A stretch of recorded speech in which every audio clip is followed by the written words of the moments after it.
Entah sudah berapa ratus tahun tertanam dogma di dalam dunia gaib bahwa ketika manusia sudah mulai membaca doa pilihannya hanya antara hidup atau mati. Dan entah sudah berapa lama juga tercetak dalam dunia manusia bahwa dalam menghadapi kasus gaib, semuanya serba usir, tengkang, tengking. Dalam nama Tuhan, enyahkan kuasa gelap, yang berujung pada destruction.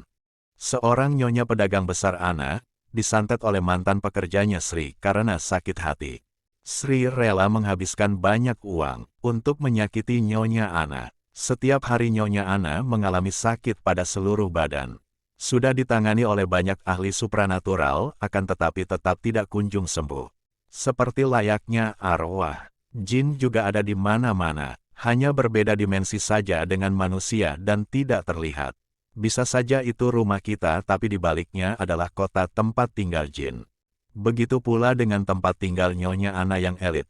Dari tempat parkir, di foyer, jinnya seakan-akan seperti petugas penyambut tamu. Sampai di dalam rumah Nyonya Ana juga ada beberapa jin. Akan tetapi mereka tidak berkumpul bersama, tidak saling mengusik. Ada jin yang di ruang tamu, di atas tangga dan di depan kamar mandi. Dan mereka juga ramah terhadap manusia yang bisa melihat mereka. 3 jin itu memberitahukan nama mereka adalah Eses, Mahria dan Asnas. Juga mau memberikan informasi tentang yang terjadi di rumah Nyonya Ana. Mereka bilang kalau setiap malam memang ada energi kiriman yang masuk. Biarpun mereka tahu ada kiriman tapi di dalam dunia jin mereka tidak saling ikut campur akan hal itu. Karena itu bukan urusan mereka. Mereka juga hanya simply mencari tempat tinggal. Lalu ketika akhirnya terhubung dengan jin yang menyantet, jin yang ini sangat non-kooperatif. Galak, dengan marah berkata, "Siapa kalian? Apa urusan kalian ikut campur?" Dan tidak mau memberitahukan namanya. Dan juga tidak mau memberitahu sejauh mana energinya bisa dinetralisir. Jinnya bilang enak saja, ketika ditanya, kenapa sih mau melakukan santet, padahal uang manusia juga tidak ada artinya untuk jin. Uang itu untuk oknum dukunnya. Jin tidak mau ikut campur urusan perrupiahan ataupun perdolaran di negara manapun. Jinnya menjawab, aku senang saja melihat manusia-manusia berakal pendek. Kalian manusia hidup hanya cuma puluhan tahun, 100 tahun saja belum tentu.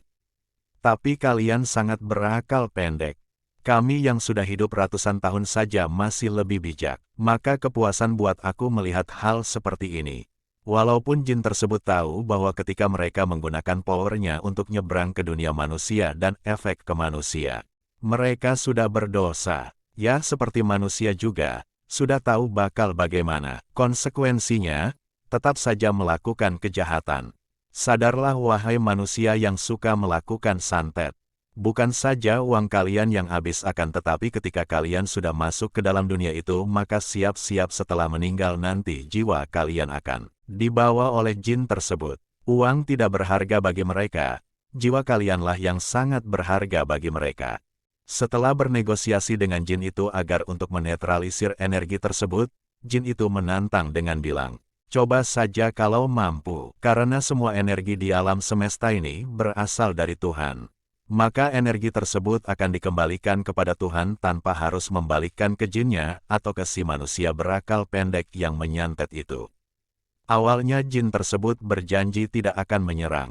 Ternyata jin itu diam-diam menyerang. Alhasil tangannya terbakar oleh energi dari sesosok besar berwarna coklat yang membawa tombak. Tidak tahu itu adalah dewa, malaikat atau apa. Jinnya berkata bahwa dia berpikir kalau dia mampu melawannya. Energi tersebut terus saja menjalar ke tubuh si jin, jika tidak dihentikan maka akan mengkonsumsi jin tersebut sampai habis. Setelah dipaksa jin itu baru mau memberitahukan bahwa namanya adalah Kairah.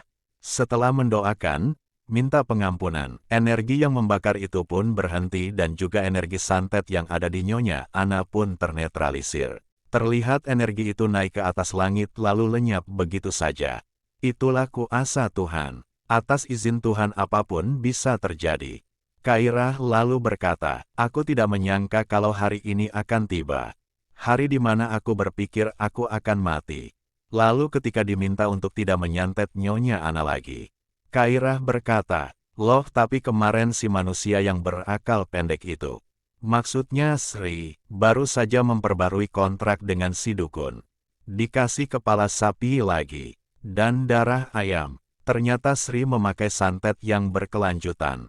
Itu kenapa Nyonya Ana setelah diobati sembuh lalu muncul lagi. HB dari Nyonya Ana juga interfere kalau sebenarnya semua juga balik ke diri sendiri. Harus lebih peka terhadap HB, harus buka hati dan lebih mendengarkan HB. Sampai kapan akan mengandalkan orang lain?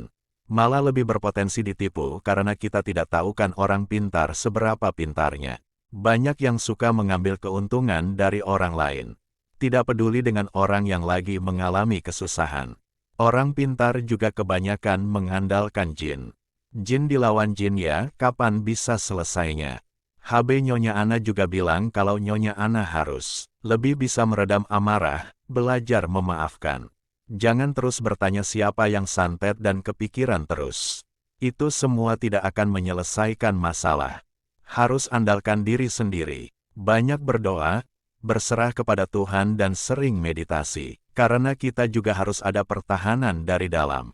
Ketika kita lemah maka hal yang gaib akan lebih gampang untuk masuk. Apalagi dalam dunia perdagangan. Akan banyak yang iri, benci dan sakit hati dengan kita. Semua energi di alam semesta ini, apa yang tidak berasal dari Tuhan. Jika saja semua orang bisa sadar, percaya kepada HB dan selalu mengandalkan Tuhan, maka tidak akan ada lagi masalah-masalah gaib. Akan tetapi manusia tidak mau mengakui adanya HB. Bahkan tidak percaya Tuhan, lebih percaya dan mengandalkan manusia lain.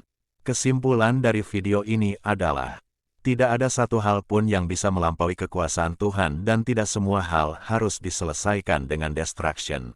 Terima kasih sudah menonton video ini. Jangan lupa dukung channel ini dengan cara subscribe, like dan share. Nyalakan juga lonceng notifikasinya agar tidak ketinggalan video-video spiritual lainnya.